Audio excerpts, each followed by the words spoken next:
एक युवक ने पहाड़ों के बीच एक हॉटपॉट रेस्टोरेंट खोला जहां हर आधी रात यमदूत आकर खाना खाते थे। युवक डरता था कि कहीं वे उसकी आत्मा न ले जाए, इसलिए वह उन्हें स्वादिष्ट भोजन और पेय से सत्कार करता था।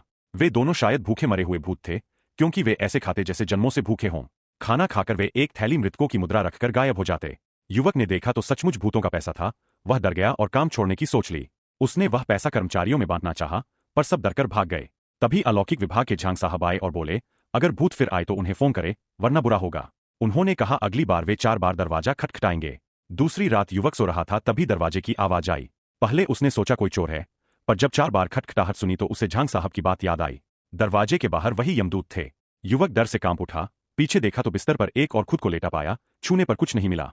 तभी यमदूत कमरे में प्रकट हुए। युवक ने समझा वे आत्मा लेने आए हैं। वह गिड़गिड़ाने लगा, बोला उसने आज तक किसी लड़की का हाथ तक नहीं पकड़ा, पर वे आत्मा लेने नहीं बल्कि मदद मांगने आए थे। उन्होंने कहा उनसे गलती हो गई है और उन्हें उसके होटल में एक खास मेहमान की मेजबानी करनी है। युवक बोला उसका होटल तो 3 साल पहले बंद हो चुका है।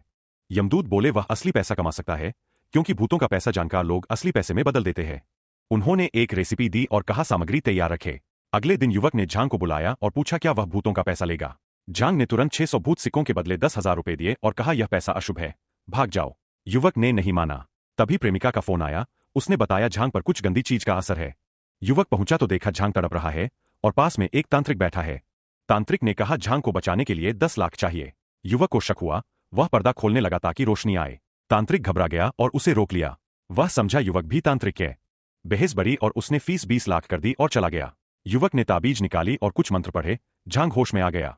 सास ने युवक को धन्यवाद दिया, पर तांत्रिक ने बदला लेने की ठानी।